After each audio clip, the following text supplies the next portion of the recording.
Hello, good people, and welcome to Off the Deep End. I'm your host, Jeff Rude, and I had a horrible dream. A horrible dream that I wasn't the host of this podcast anymore. Joining me, as always, the virtue of sacrifice, Chris Zombie Pie Redacted. Hello, everybody. Why did the flu go to the art exhibit? We had heard there was a lot of culture there. Joining me, representing the virtue of truth, is Braden Arbitrary Water Redacted. Hello, it's me. That's not Braden. Yes. Yes, I hate things. Brandon Sanders. I love esoteric garbage. Did you play something questionable in Japanese horror pantheons? Warhammer, the one that the Creative Assembly makes. Let me tell you about Total War. I have strong feelings about it. Deep Fear is good, actually. No, it isn't. Here's the thing. I Deep feel Fear like I is have not a deep good. connection No, to I Blue know. Stinger. Blue Stinger is high hecking art. And We like hecking around here. yeah, no, I'm supposed to cuss less. Me and the bros always be hecking. We always be hecking. Anyway, Yeah. hello. Welcome to Off the Deep End, a Deep Listens podcast where we cover role-playing video games in depth. I'm your host, Braden Arbitrary Water Redacted. Today we have Jeff Rude back in the house in order to cover what we have promised. Ultima IX, the 12th or 13th Ultima game, depending on how you want to count things. Yeah. Yeah. Do we count Yeah. the portable games? Who's to No, say? we All don't. of that stuff. Do we count the adventure games? Who's to say? Yes, we do. That Famicom version of Ultima 3 is like just weird enough. Really, the 4 one also just anyway. Yeah. So Ultima 9 was put out by Origin and their publisher Electronic Arts in late 1999. Your favorite For- hookup. The personal computer. It is a real piece of work. And if you would like to support us in playing more pieces of work, you can donate $3 American.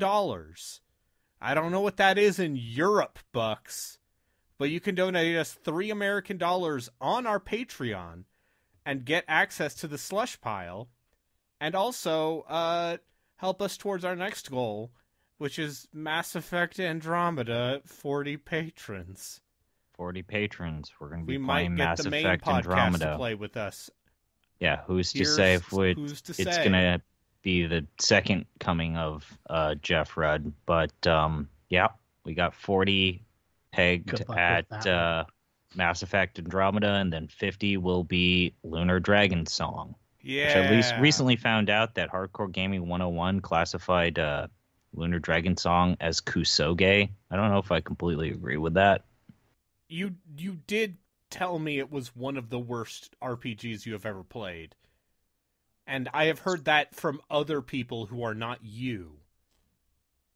It is also developed in Japan, which seems Yes. like important for, strictly The essence of nationalist reasons. Kuso. So it I might am- not I just am be me being reformist histrionics. Kuso expert. I do not believe in the orthodox Kusoge teachings. You can walk more steps on Sundays. He's one of the Aryan heresy Kuso ascribers. Yes, the Trinitarian of Kuso. Yeah, so that's our little thing. But let's talk about this video game, because for once we have a lot to talk about.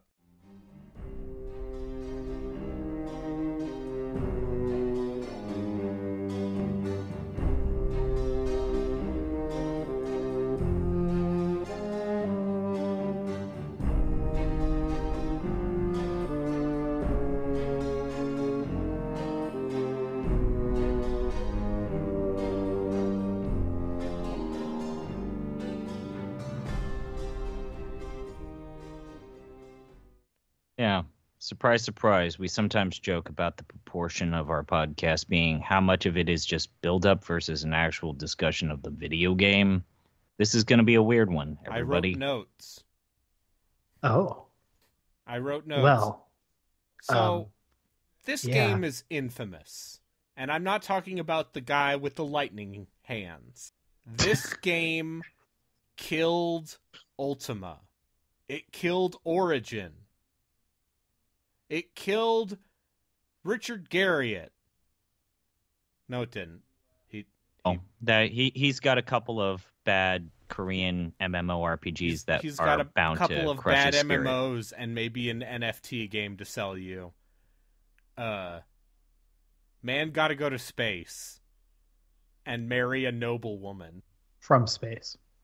I believe they did get married while they were on doing one of those, like, Vomit comet kind of things. Yeah. Because that's what stupidly rich people do. Yeah, he was. Such as Richard Garriott, the creator of Ultima. Now, Richard Garriott. Don't you mean Lord British? Lord British. Let's just say his name. Also known as Shamino. Right. Because that was his character in that D&D group.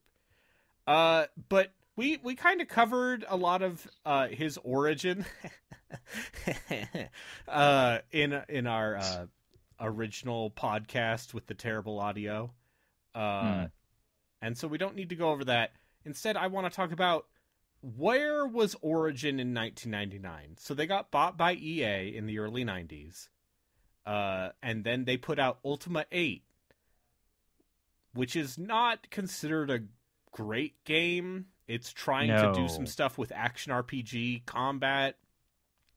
It has a lot of platforming that in the original unpatched version of the game seems impossible and nightmarish. Yeah. Sign of things to come. The platforming in that game is like, I don't know if you guys have, but our listeners have played a certain Crusader No Remorse or Crusader No Regret. The hit Metallica reference of our age, also an Origin joint. I think those, if I'm not mistaken, are from like very similar looking engines. Yes. They might be on the same actual engine.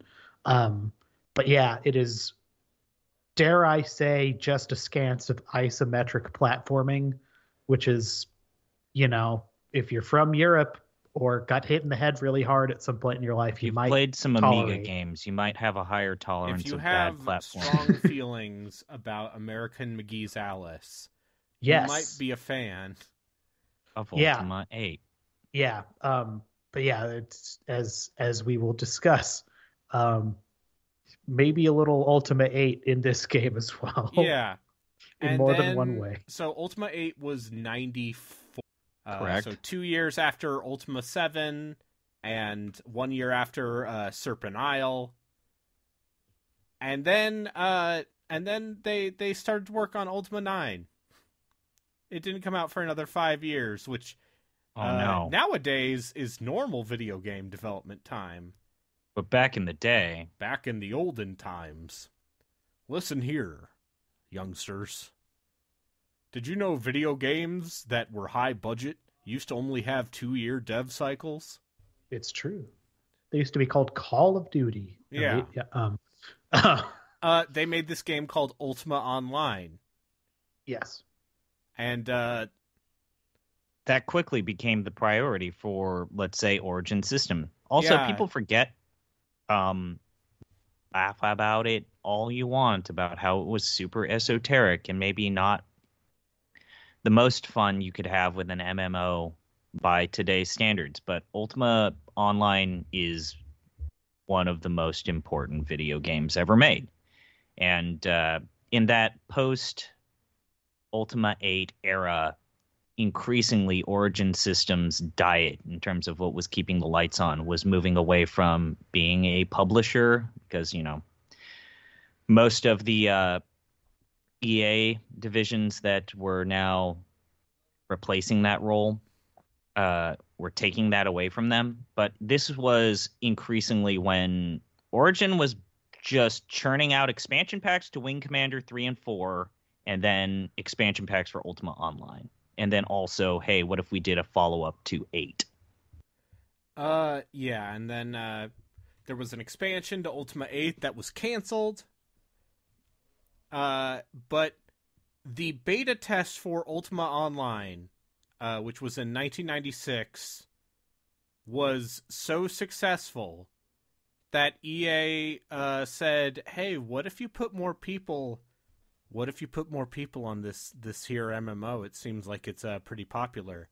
And yeah, like you guys are telling us that they're gonna pay us money every month, forever, on for this our thing. ganking real estate animal extinction simulator. Come on. This is all I know about Ultima Online, is they killed Lord British. If you leave the opening town, they'll kill you. And no one can afford any property because everyone already owns all the property. So in other words, it's just like America, am I right? It's the world that Richard Garriott wanted us to live in. It's Texas. Yes. It's God, don't. Anyway. Okay, so... I've been deterred from segues. You've scared me off. I learned my lesson. So, you know, that made sense, but one of the consequences of this was that they had to reboot the development of Ultima IX. And in fact, Ultima IX's development was rebooted 4 times over the course of its development. We know this because a lot of this is publicly out there in postmortems, in interviews. Richard Garriott, a man who, let's say, maybe has an axe to grind about the last few years at Origin, he's been pretty open about it. But there were 4. But he's not the only one who's been pretty open about not having a great time with the development of Ultima IX, and then also slowly but surely leaking primary source documentation.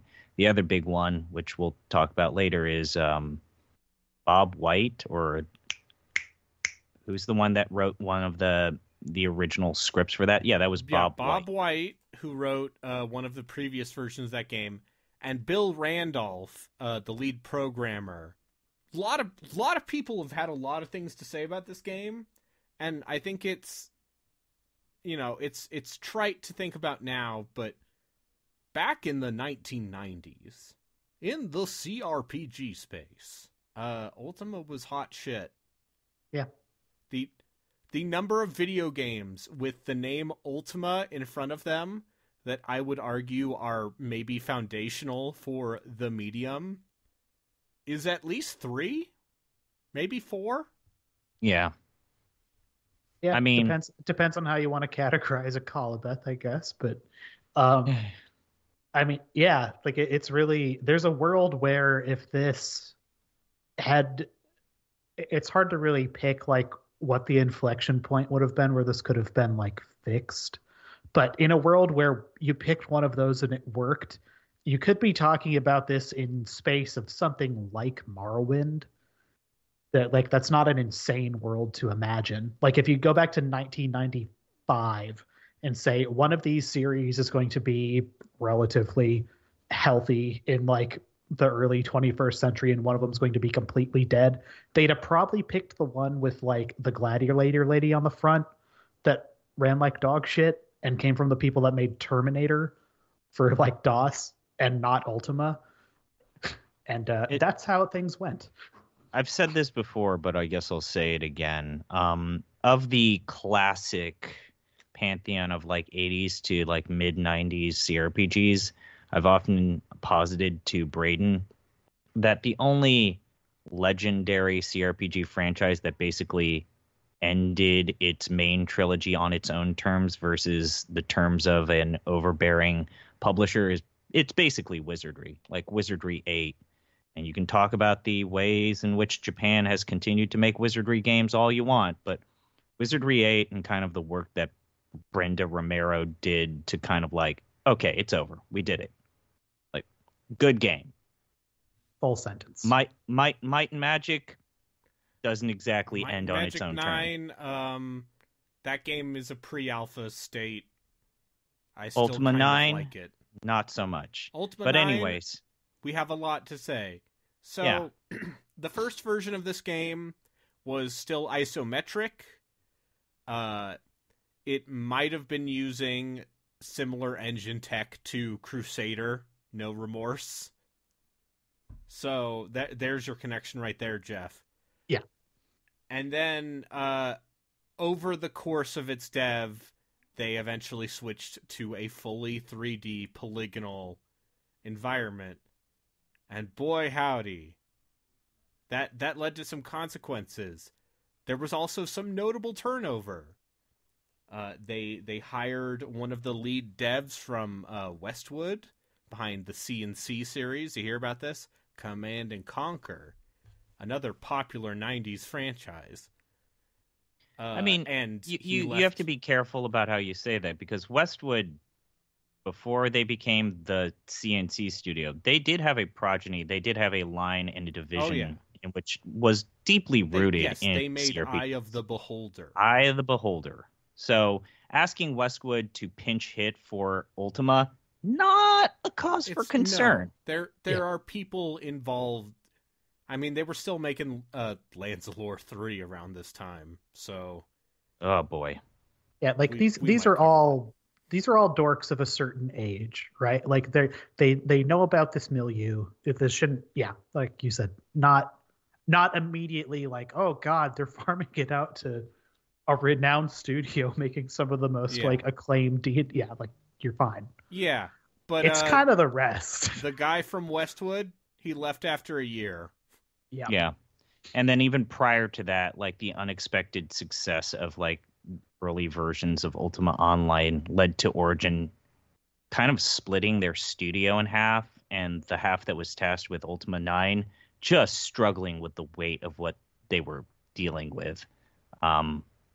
It's, hey, they tried. Look, this is a video game that I don't think we're going to say a lot of positive things, but when you compare with what was coming out at this time, like, honestly, this game swings for the fences. It swings for the fences, and that's maybe one of the nicer things that you can say about it. But the 3D acceleration hardware that they were going with when they decided to make the switch to 3D was, I believe, Lightwave 3D, which so middleware, but also, let's just say, yeah, most people kind of remember Lightwave 3D being the 3D for major television productions like Babylon 5 and Voyager. Hell yeah. But yeah, like they were spending money. They were spending money to make Ultima 9. So if there's one positive thing you can kind of say about EA, they opened the checkbook up multiple times. This is a game with excellent production values. And in EA's eyes, I bet they would still argue, like, we gave them a lot, like, not just that, but just, like, time latitude. Like, it's important to keep in mind, like, as vicious as EA has seemed in the last, the Deep Listens calendar, they've been like that, actually, for a while longer. Like, they're the people who went to, like, Sega and were like, so we can counterfeit your cartridges, and we'll just do this, or you can play nice with us and give us a better deal. So pick one, motherfucker. And Sega went with, okay, we will let you bend us over this barrel. Ruthless people. So they would probably, and if you read the postmortem stuff, certainly did make the case of, like, we gave you guys so much time and communicated expectations, and every time we showed up to be like, how you guys doing? You showed us, like, it's on fire. And like, we don't care if it's on fire. You said it would be done now. It's not done now. We're pulling the plug like again. And it stems from some maybe unrealistic expectations of like how long it takes to invent fire kind of programming. Not only that, Jeff, but like the idea of a fully 3D video game, like that template had not been solved yet. It's kind of I've been thinking about something that you said. I forget if it was here or the Final Fantasy podcast, but Super Mario 64 taught the world how to make 3D worlds, and Legend of Zelda: Ocarina of Time taught them how to make 3D cameras work. And Tomb Raider kind of taught the world how, exploring 3D environments would work. Most of those games did not exist when this game was started development. No, they did not. This started development before, probably the North American release of the PlayStation. Like just easily, readily available 3D acceleration was not a thing really on the radar beyond fun tricks like Doom and I suppose early Quake. So like build engine existed, but this is not, we're not talking about the build engine. We're talking about real ass polygon men in an adventure. And while we can, I think, Braden, you're leading up to it. While we can kind of talk about how EA played a role in making this a difficult process, like Del Castillo resigned because of Richard Garriott, and he has made it very clear that he had philosophical differences with Richard Garriott's unflinching interpretation with how an RPG should control. And so there's even infighting within this game. You have like big schools of thought butting heads, and things weren't working. And I don't think we need to necessarily get super into detail with some of the interstudio drama, but I feel like we've established they did not know what they were doing with this game. Warren Spector was actually the lead on this for a while too. Before I believe this would have been after System Shock, but before Thief. And importantly, after like Ultima Underworld, which is in some sense like the template for, in addition to this game, kind of Elder Scrolls Underworld, and kind of the idea of doing an RPG in a 3D space. Maybe you can make that claim. Maybe. I would make that claim. Yeah. So that's also, again, in theory, the right people in good hands. What's the problem? Well, a lot. Yeah. A lot. Do we make it more like Ultima 7? They asked. Maybe. Should you bake bread in it? Can you bake bread? Can there be multiplayer? Would that be easy to do? Is it just a toggle? It turns out the answer is no. No, there's not a drop menu. Multiplayer, enable. Sweet. Yeah, it's in the engine that we're also building to replace the one that we already also built. It's if you like reading, if you've ever done project management or ever done any computerish anything, the post-mortem stuff on this game, particularly that programmer one, is kind of incredible. Yeah. And that one doesn't linger too much on the personnel kind of gutter snipey kind of stuff. It's just like, it turns out implementing some of these things was just like very hard. And it's a lot harder when all the people who implemented it in the first place were fired or dismissed or left, and all of their notes were tribal wisdom. Yeah. Would highly recommend anyone interested look up Bill Randolph's on this game, because he was the lead programmer. But what is the finished product, though?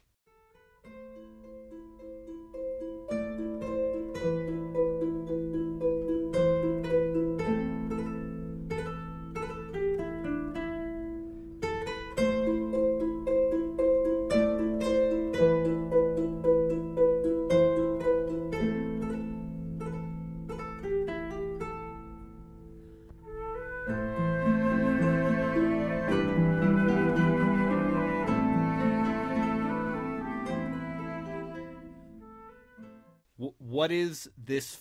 What is the game we have played? What is the thing that was sold in a box in stores, given a 1999 or bust release date?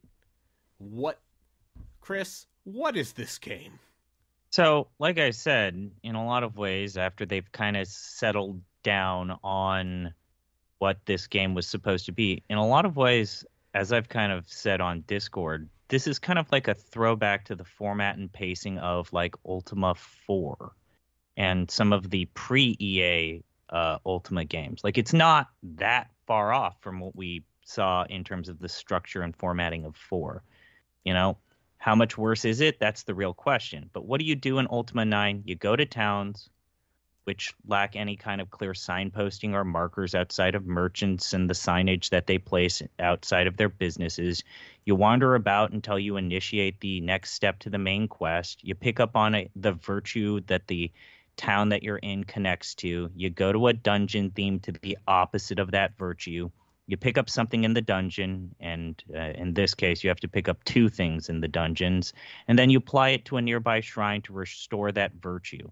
Because Ultima IX, and they actually were very honest about this even before this game came out, and you have to like applaud them for this dedication and for like thoroughly committing to it.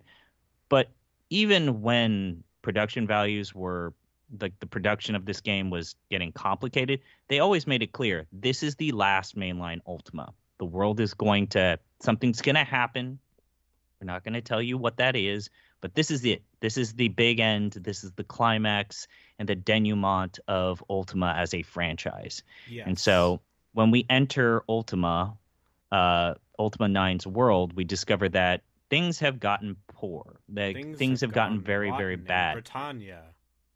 This is still the trilogy where the main driving antagonist is the Guardian. Look back to Blackgate as to who the Guardian is. 7, 8, and 9. Kind of like trilogy. The role he has in terms of antagonizing the Avatar. And he has basically won the war against the Avatar since he last left in Pagan. And the world has completely forgotten about the virtues, which is not far off from the plot twist in Blackgate, now that you think about it.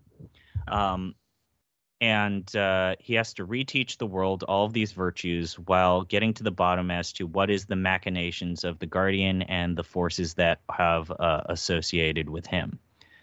But yeah, that's kind of it. The big difference obviously being, as we've hinted before, you might see some familiar faces like Shamino and Olo, but they have been corrupted. They were tasked with protecting this world, and they have since lost their way and need you to kind of teach them to come back to the way of the Avatar. And it's a big world. It's a complete continent. It's the full version of Ultima from prior games, which, again, just to talk about how this game is kind of absurd and respectable in its scope and sequence, this is maybe one of the biggest 3D worlds of the late 90s. This is a fully contiguous landmass. Like, the only time you would see something that would even remotely push this out is maybe like early MMOs, whether you're talking about like Asheron's Call or EverQuest. But this is a massive world because this is the continent of Ultima that's been a work in progress leading up to this point. Yeah. I don't want to dig. I'm literally going to close this tab so I stop looking at it of this postmortem, but I'm going to read one paragraph because I think one of the things that has come up about this game to me, what I identified is the scale of the world, specifically. So to quote specifically, this is that Bill, he has a last name, postmortem. September came and QA hadn't finished a playthrough yet. Things began to look scary. QA's initial estimate how long a single playthrough would take was 12 to 14 hours, with about 40 hours for the average user. Their new estimate was about 30 hours for QA and 80 to 100 hours for the end user. The world and the game were over twice as big as we had thought, despite our attempts to keep it small and achievable. Richard was later heavily criticized for having such a small world, but it was the right decision, obviously.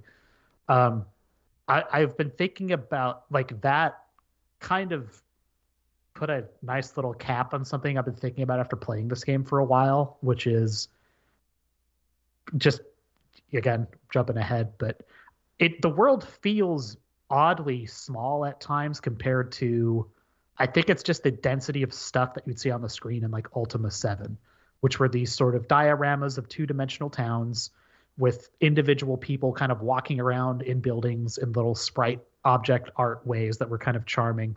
And this is just kind of like late 90s Polygon Man standing in road of town that has 3 buildings in it vibe.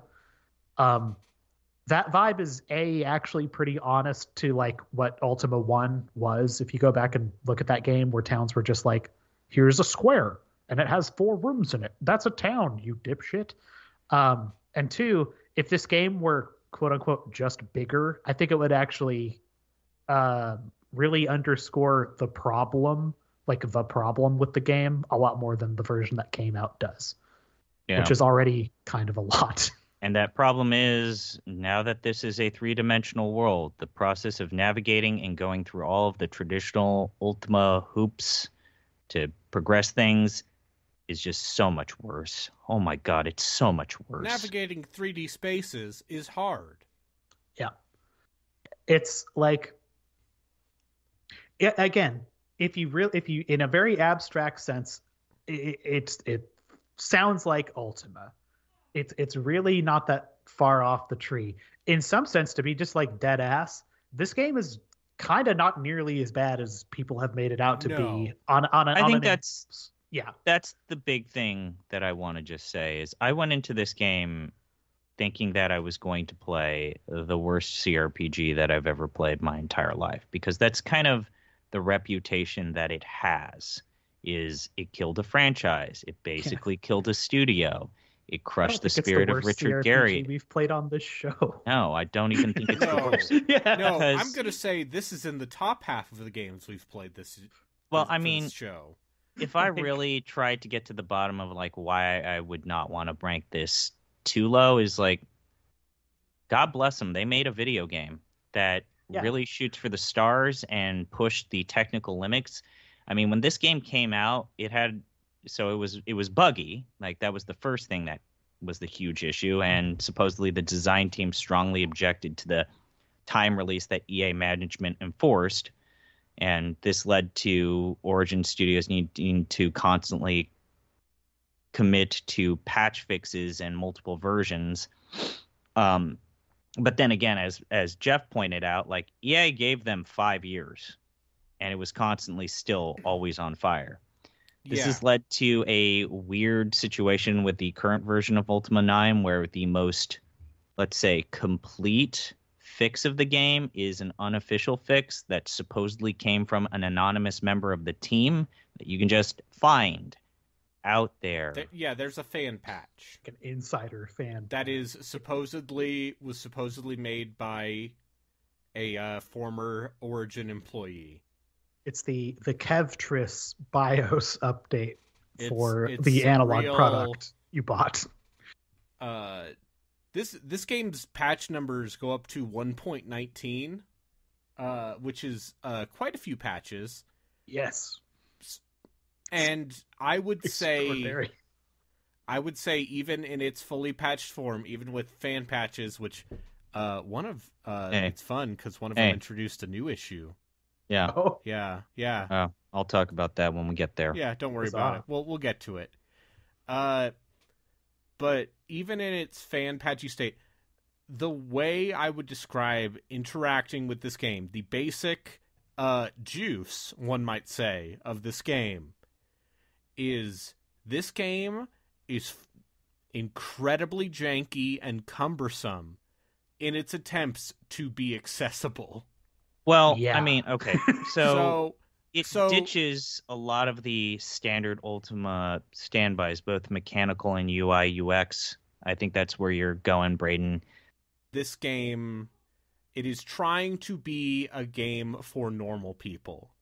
There is an attempt to minimize dice rolls, to minimize any sort of serious equipment management.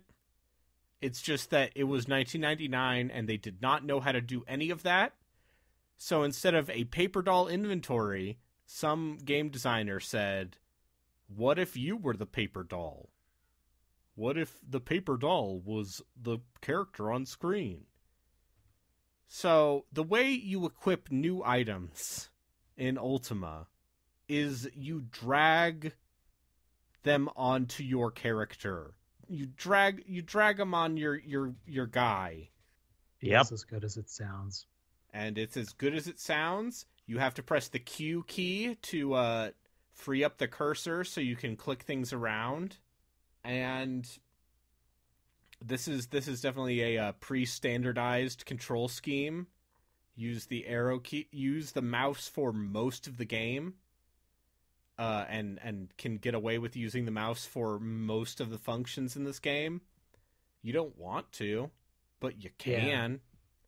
It's a noble effort, right? Like, you see the intent of trying to like simplify.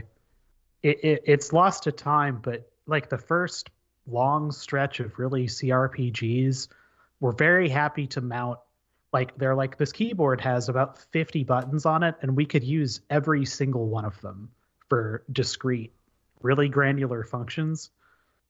And it makes those games very not particularly fun to play if you don't want to muck around with knowing, oh, it turns out M stands for backpack in this game because B was mapped and A was mapped, like sort of stuff. So trying to put everything on a mouse, again, not the worst idea, but then you wind up doing stuff like the backpack in this game, right? So it's an item you need to actually go, and you know, maybe it's worth kind of, I think the tutorial shows so much of this game's hand in like the first hour or two of like whether you're going to enjoy your time with it or not. And in that sense, I appreciate it because it's a very honest tutorial. Like, there's kind of like the mechanics that you're going to use in that first dungeon, with the possible exception of that wind blowy thing. You can get by a fair chunk of the game with just like those tools. It's just that they all feel like crap. Like they all feel horrible. The jumping alone is something. Once I realized what I was doing and like how it was working, I was blown away. It feels like a debug. Yes, like, which extends to a like Jeff, explain to me, how does one traverse platforms? To really simplify things, forget everything you know about how jumps work. So, you know, usually in a, like, you know, this goes back to really Super Mario Brothers kind of codified this for everyone forever, but like your opening area will have some things that you'll intuitively be like, if I run into that, I will die. So I have to get over it somehow. I will learn where the jump button is. And then hopefully by just, you know, clever design, figure out like the space of that jump and all the different spin and English you can put on that jump. So like, you know, in a post Tomb Raider on PC world, you go into this thinking, okay, so like I can jump, so I should learn how far my jump travels. And, you know, everything will kind of take, like if there's momentum, like that kind of stuff. No. It's the reticle. You use the reticle. The reticle is like the essential part of jumping.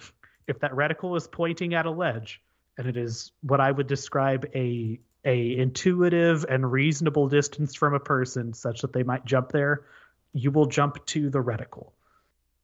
It's I've never seen anything like it.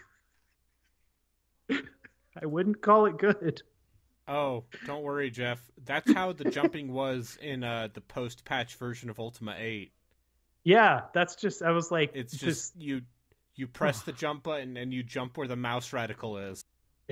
it's one way around having it be kind of butt otherwise. Like, it's just, yeah.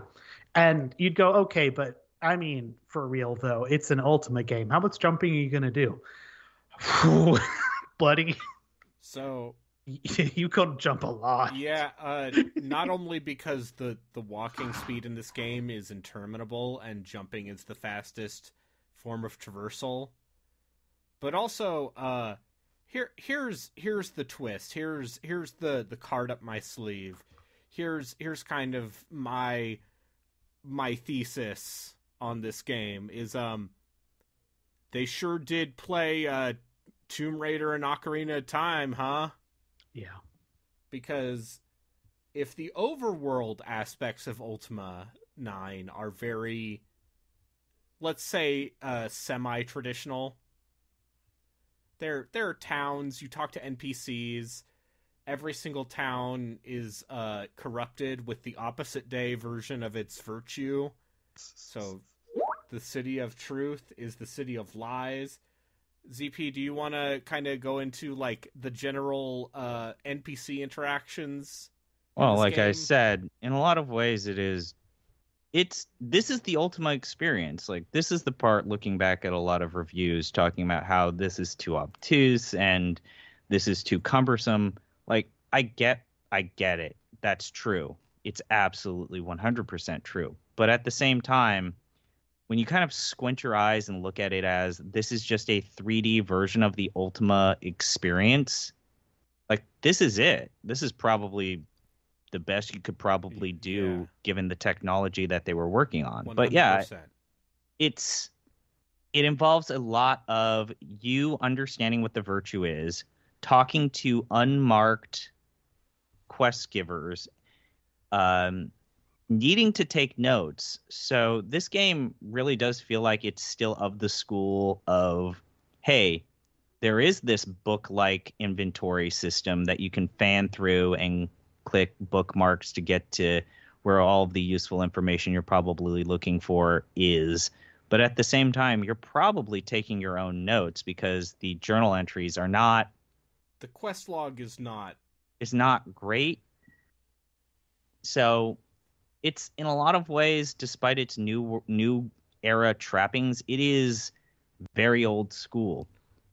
There was a time where you talk to Lord British and it's like, hey, yo, you know everything. What do I do next? Find the trail northwest. Just go. Figure it out. Do northwest.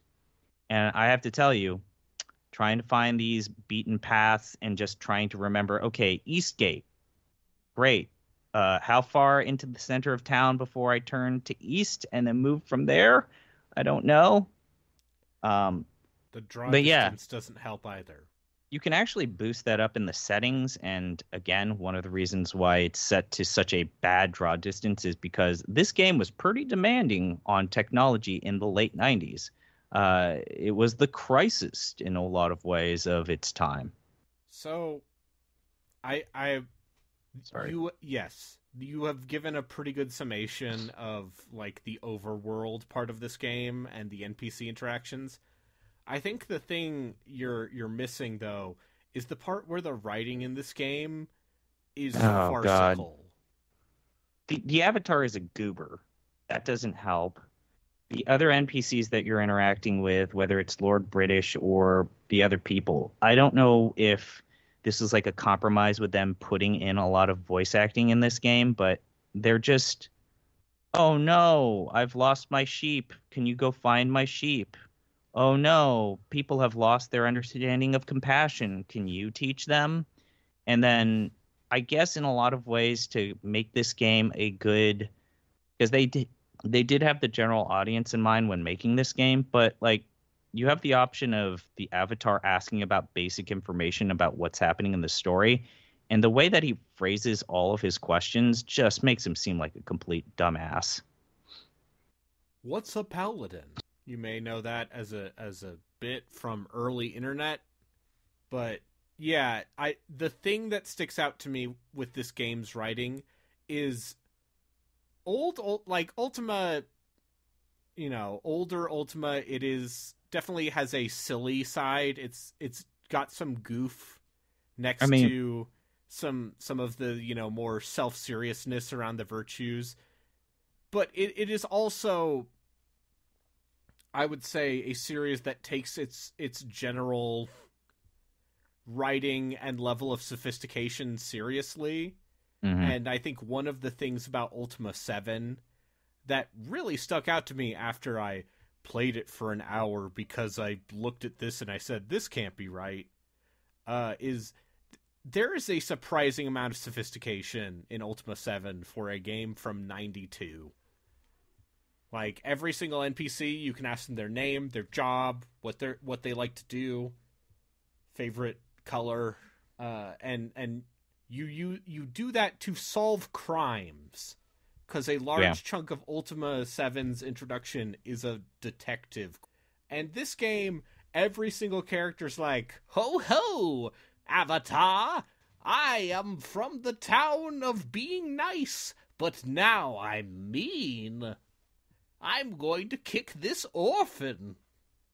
No, do not kick that orphan. What has happened to the virtue of being kind? Ho ho! Is it not kinder to kick the orphan? And so on and so forth. For about 50 hours. Yeah.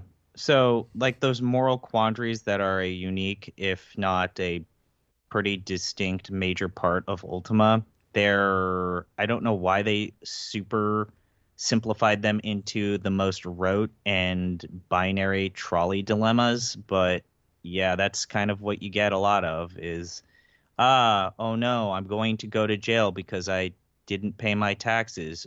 Avatar, can you help me out? The reason why I didn't pay my taxes is because there's been a blight on the potato crop. It's like, take my money, fine, I guess. And it's not great. It's like you said, going back to some of those earlier Ultima games, because I decided to replay 4, and as esoteric as 4 is, it does have a pretty clearly communicated moral compass, almost to a fault. Whereas with this game, it's just like, you can be good or you can be bad. And if you're an asshole, you lose maximum mana. Mm-hmm. So there's really no reason for you to be bad. Whereas previous Ultimas would let you be bad and have you would have something to show for it. Consequences. Yeah, it's even worse when you start interacting with some of the your old companions from previous Ultima games, whether it's Shamano or YOLO, where it's like, aha, I'm going to fight you, and it's the most like monster of the week Skeletor stuff. And it's like, okay, sure, I guess I'll beat you, but you don't want to kill them, which is like a weird Ultima 4-ism in the game where you want to beat them, but you don't want to kill them. Yes. Yeah, so that was something that was criticized at the time, and there is a leaked version of the game's script from an earlier version written by Bob White that you can look up if you want to see maybe some of the... It seems like a more sophisticated, more Ultima-esque tale, if people want to look at that. But the other half of this game, outside of exploration and NPCs, is combat, dungeons, and spells. And I need to talk about all 3 of these because I have so much to say.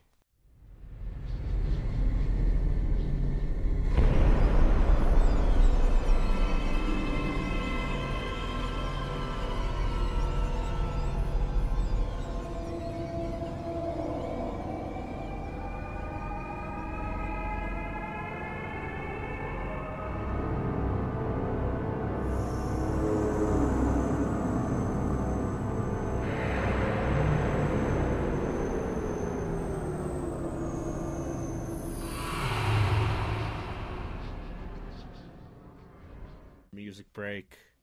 See, look at me, Jeff. I'm learning. I learned from you. So they played Tomb Raider and Ocarina of Time. Sure did. They did not. This game actually has a couple similarities with Wizards and Warriors. A game we all kind of like in the way it is an older game trying to base a lot of its puzzles and dungeon navigation around object interactions that maybe don't feel like they quite work. You kind of figure it out pretty quickly when you start using ranged attacks. Like there's like in-game tracking almost to the movement of particles, and it's like, oh, that's pretty cool. Oh wait, he juked even 1 inch to the right and now I missed. It's they thought about things that you wouldn't normally think about, and the results are not great. They thought about a lot of things. It's abundantly clear that the combat was something they thought a lot about and then didn't figure out what they wanted to do. This is one of the worst combat systems I have seen in a game of this caliber, period. Because you just click on people. That's it. You draw your weapon and you click on people. It's like a more comical, even compared to like Oblivion, where you hit someone and there's no reaction. This game is that 7 years earlier, and there's no finesse, there's no technique. It's literally just, can you hit them more than they can hit you? You can learn special attacks for weapons. None of them matter. No. Your starting class only really has some effect on your starting equipment and stats, but because of the way character progression works, you're gonna end up with the same stats by the end of the game regardless.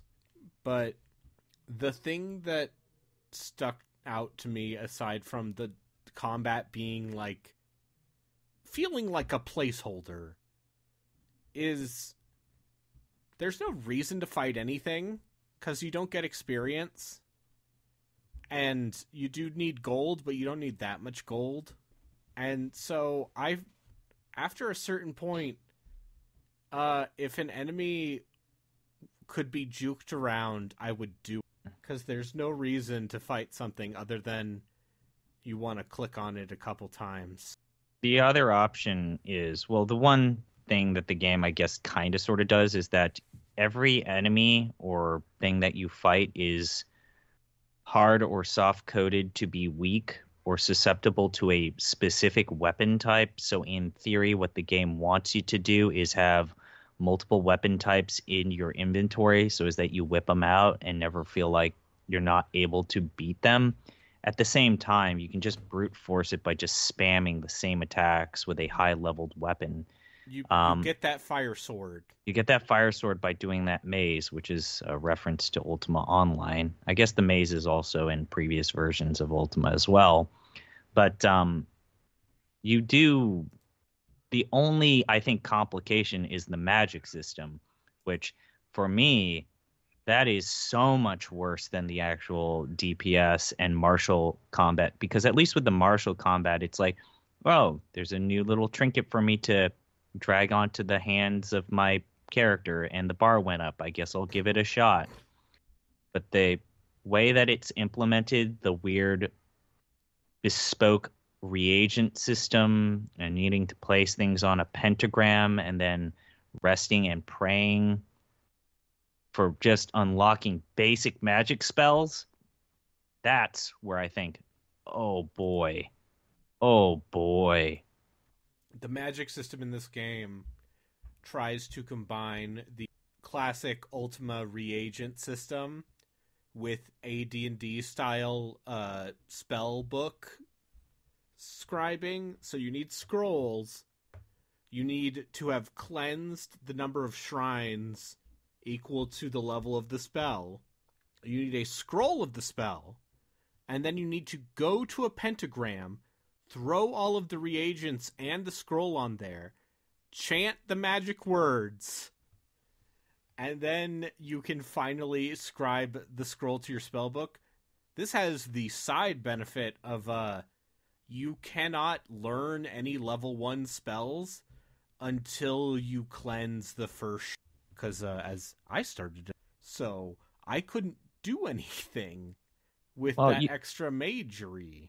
You do have those cantrips, but those cantrips are, let's say, that rock all that over this little place. Pebble spell, you can kill a lot of enemies in the early game just by spamming it, but after a certain point, it doesn't work against. It also makes a enemies. Pretty atrocious sound effect when you use that rock spell. Holy shit!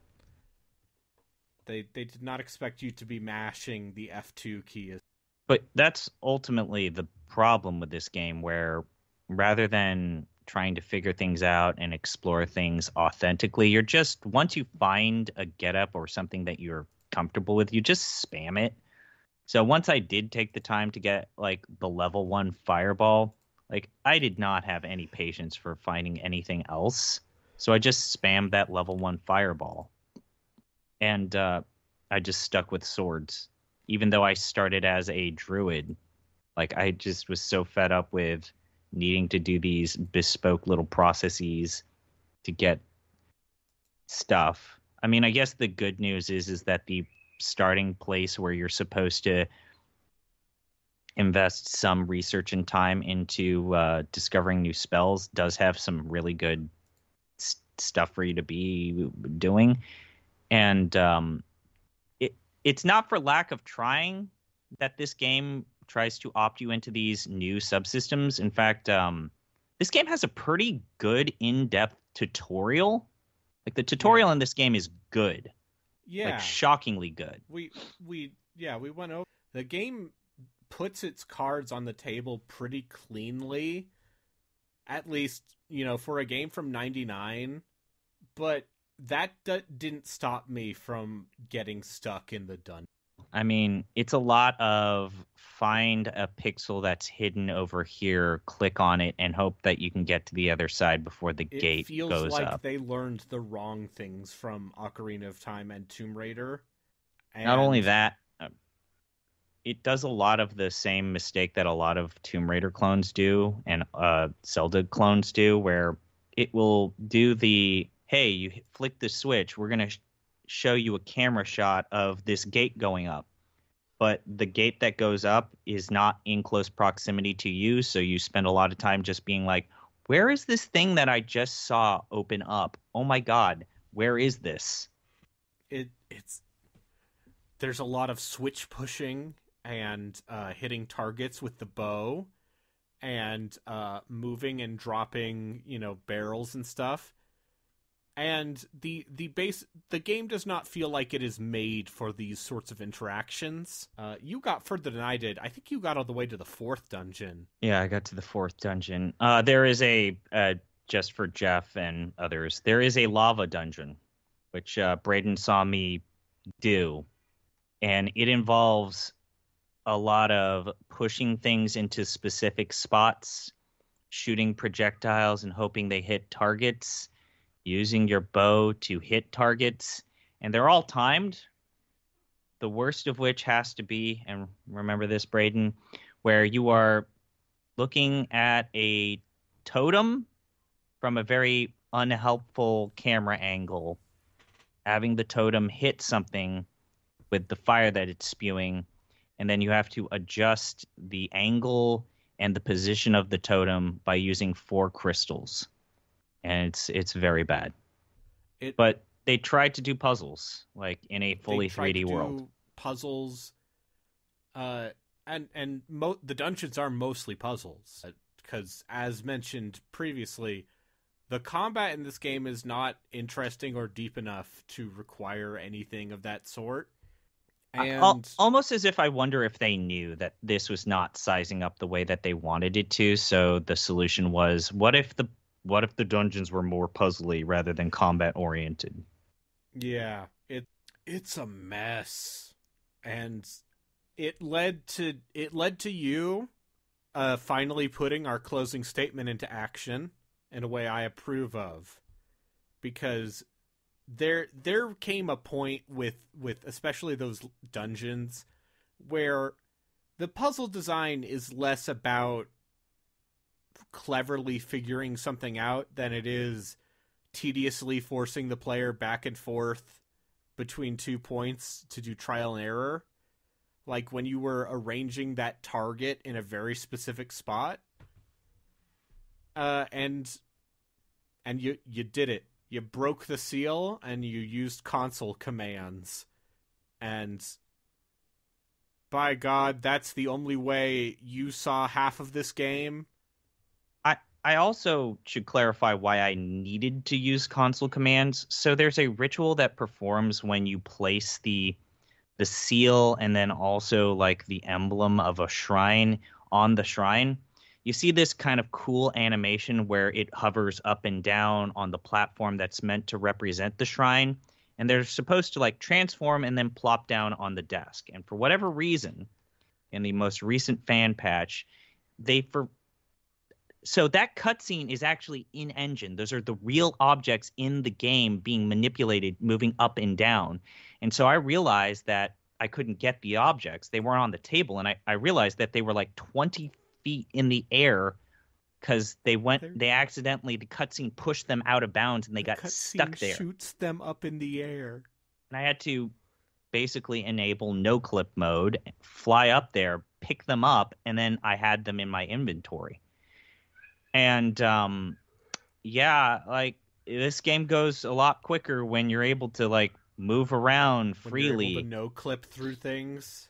And I recommend it just because by doing that, I did it sometimes. Screwed myself over in that I would be like, okay, I have no idea where I am right now. But at the same time, it makes me realize how big this world is compared to other fully 3D worlds at the time. And then also, like, the patchwork in this game is pretty impressive. When you move to a new continent, it has in-game cutscenes that are meant to be these transitional segues to these new environments that you're just now discovering. And so that's pretty cool. Like, when you go to the Pirate's Den, there's a little, like, cutscene there where you go on a boat, and then it's as if you're discovering a new continent. And it's like not that far off from where you started. And the problem with all of this navigational stuff is, as you hinted at and have said, Braden, is that there's a lot of platforming and it ain't good. There's a lot of cumbersome stuff where you have to like manipulate objects to place them on top of switches so as that you can open doors. And it's kind of a pain. It feels like the off-brand version of the other games of other 3D action games from this era, which is why here's my overarching point, and I don't think anyone's made this point. And if anyone else says this, just know they're plagiarizing me.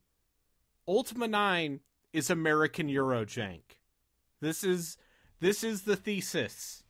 They made a Eurojank RPG in Austin, Texas. I would play Gothic before I play this game, though. Yeah. I'm not saying this is a great Eurojank RPG. I'm saying between the way this game has staggering ambitions for what it is trying to achieve in a 3D space, in this genre especially, and it cannot reach them. And it struggles to do that, and instead is a patchwork of weird esoteric ideas that don't really cohere. Also, the voice acting is funny and bad. It sure is, but you can tell that the voice acting here is trying. Oh, yeah. There are inflections and attempts at like more cinematography than what anything that Ultima games were trying at the time. Hit or miss. I mean, the problem is the guy who voices the Avatar he's a goober. Miss.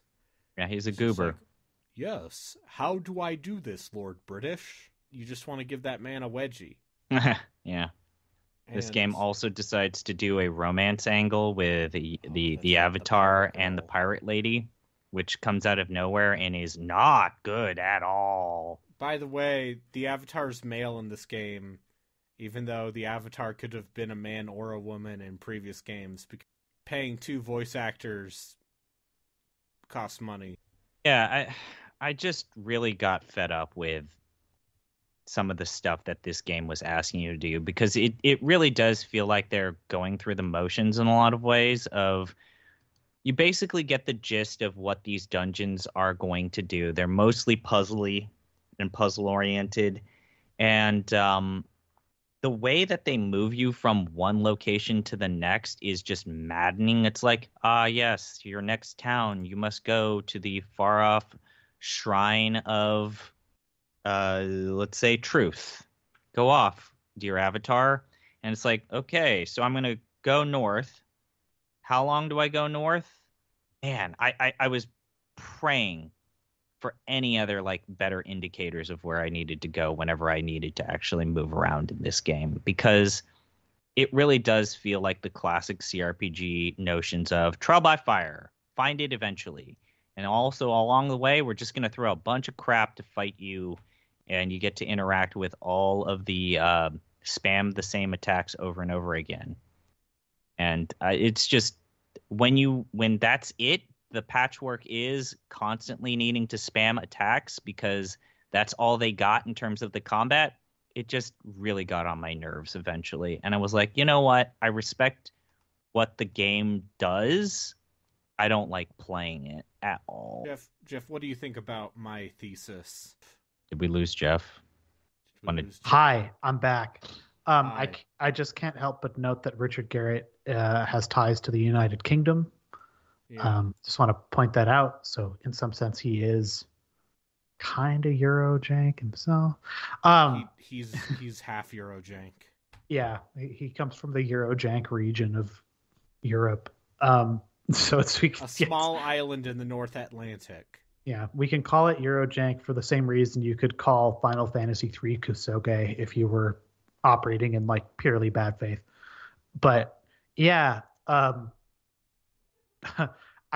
appreciate the comp a lot. I think it I'll say this, it is a very adventurous feeling game. Like that I think it is unable, and that's just it. It kind of in some sense achieves exactly what they set out to make, which is Right. take Ultima 8 and extrapolate it out into 3D.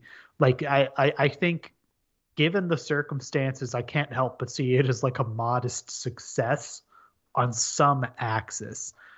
But I feel like, like some of these, post-mortem stuff go into like surveys that they got back at the time. And it's like about a fifth of people were totally fine with this. And about a fifth of people were like, this is actually just doesn't run on my computer at all. And about 60% of people were just like, inevitably ran into some sort of bug that was just too much for them to tolerate. Like it is an off-putting flavor, and on its own merits, I think it's kind of a rough game to play and a rough game to love. And it's when you start to situate it in the entire Origin and Ultima milieu that it starts to have the whiff of tragedy.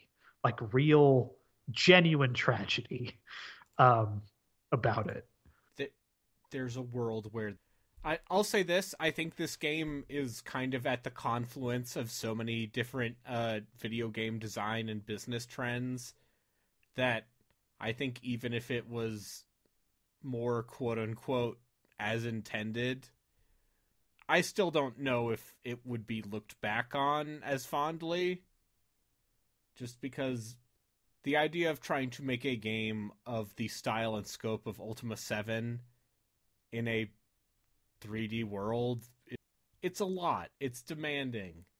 And this does not do that. But it goes for it. Warts and all, failures and all, bugs and all. I cannot help but respect this game for trying. Yeah. Reading some of these little postmortems and honestly playing this game finally has given me a lot more respect for the people that managed to get this done, because as you're playing it, as difficult as it is to love, you can feel how hard they probably tried to make this go at all.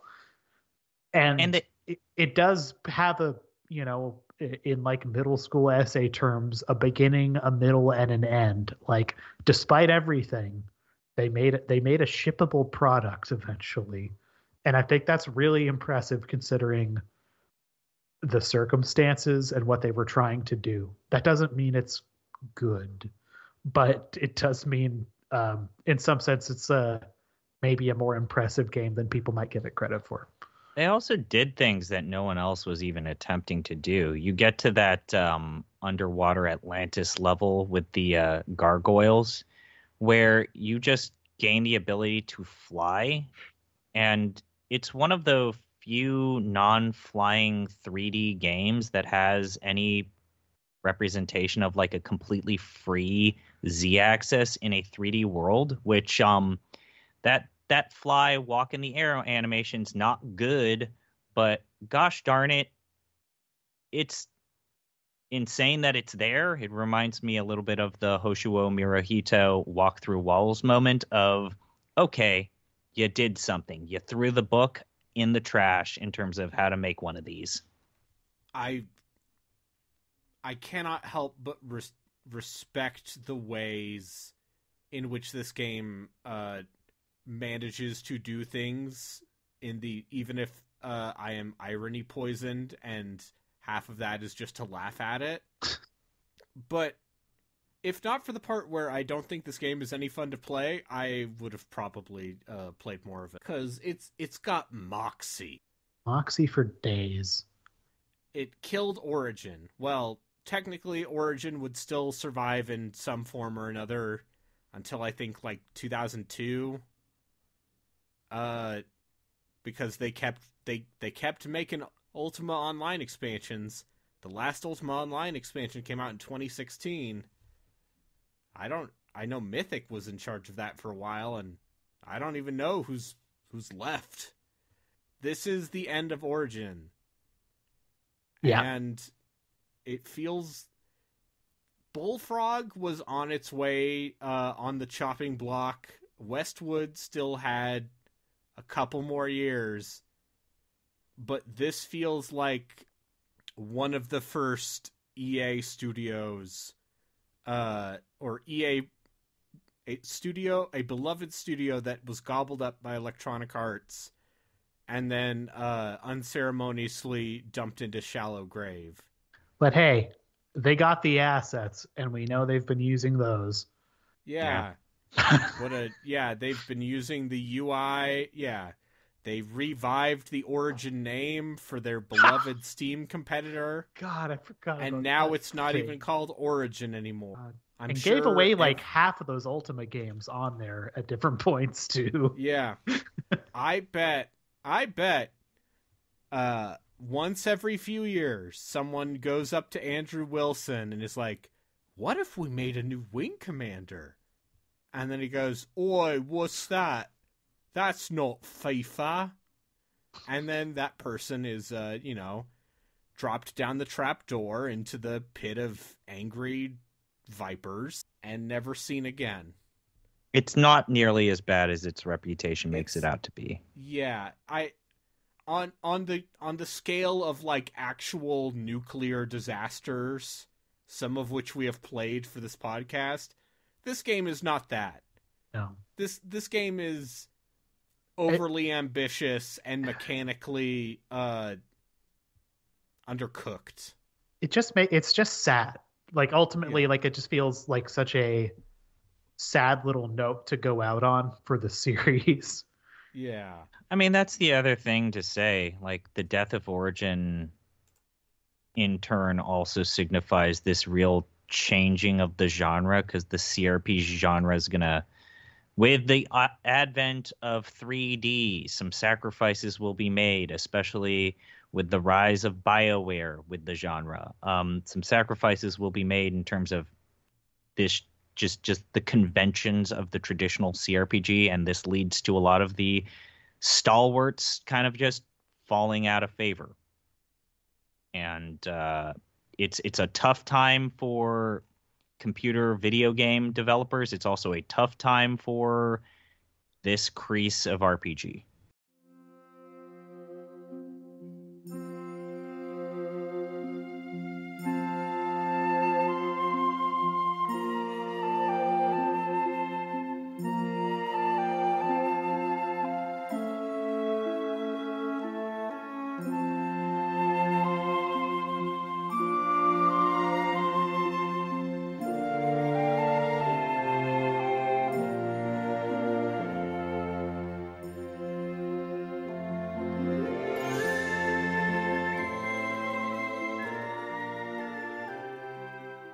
This is going to be a hard one. So, you can find bit.ly/OTDE rank. You can find all of the exciting ranking of video games that we have played for this podcast in a way that is occasionally disingenuous and often silly. Our top 3 are Might and Magic: The Mandate of Heaven, Suikoden: The First, and Xenosaga Episode 1, Der Wille zur Macht. The bottom 3, at number 48, is Aiden Chronicles the 49 is Unlimited Saga.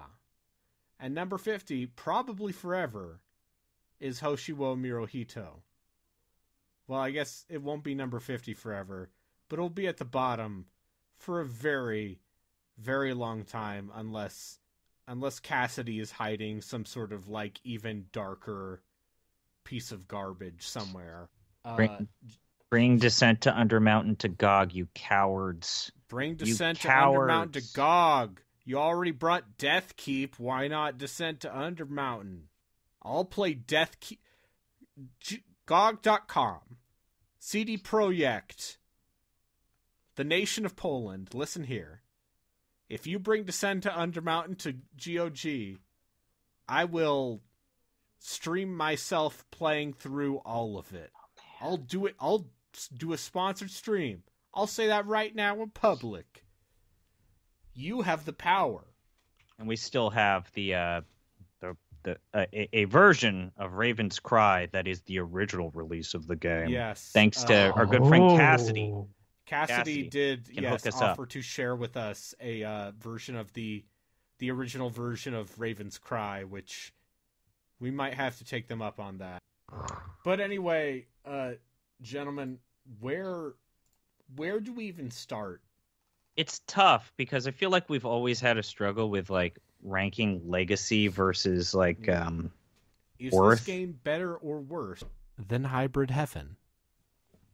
I know of the three of us, I was always the most negative about Hybrid Heaven, but Hybrid Heaven functions. It's just you have to do the same thing over and over again to get where you need to be. I would take Hybrid Heaven over Ultima IX. I don't know how you two feel. I mean, look, I just thought it would be a funny place to start. Yeah, like classic. It really brings me back. Like Hybrid Heaven also has some pretty dubious platforming and dungeon spelunking, let's say. I feel like it's somewhere around Hybrid Heaven. Like the more I'm thinking about these two games, I'm like, man, it's actually kind of similar. 1999. Yeah, like the action's pretty poor. There's like a lot of really baroque attention was paid to a system that is like maybe shouldn't have been the focus. Can I power bomb a lizard man? Yeah, like they were very concerned with this kind of miserable inventory system on a mouse thing. I don't know, like it's somewhere around Hybrid Heaven. Like, let's try on some other sentences. What's like, above Hybrid Heaven? Braden? Above Remind me. Hybrid Heaven is the first Risen. Is this game better or And- worse than Risen 1? Hitting this game against an actual Eurojank title seems appropriate and then also Yeah. very mean-spirited. But on the other hand, This game, the difference between Ultima IX and the Eurojank games that I believe in my heart of hearts had their spiritual essence derived from it is that Ultima IX was considered a AAA game. yeah, And hey, those production values are impressive for 99. okay, let's. But I would consider playing Risen to completion. yeah, I'm Piranha Byte sick. Shout out to Pour One Out. oh yeah. By the way, Yeah. real. Possibly, though, they are sending mixed messages. They've been embraced. They That seems like stable ground to be on right now. Yeah. They're um, looking for new publishers, but Pour One Out for our yeah. for the boys in Northeast Germany. Have the Mickeys on hand, just ready. Ready to pour it out. I don't. And below Hybrid Heaven is Nox. Yeah, like I'm looking. Like I feel like something like Megami Tensei 1 is like for me a hard ceiling. Like as kind of crusty as that is, I think that is just a better game. But yeah, somewhere in the Nox, another EA joint, I'll note, by virtue of Westwood.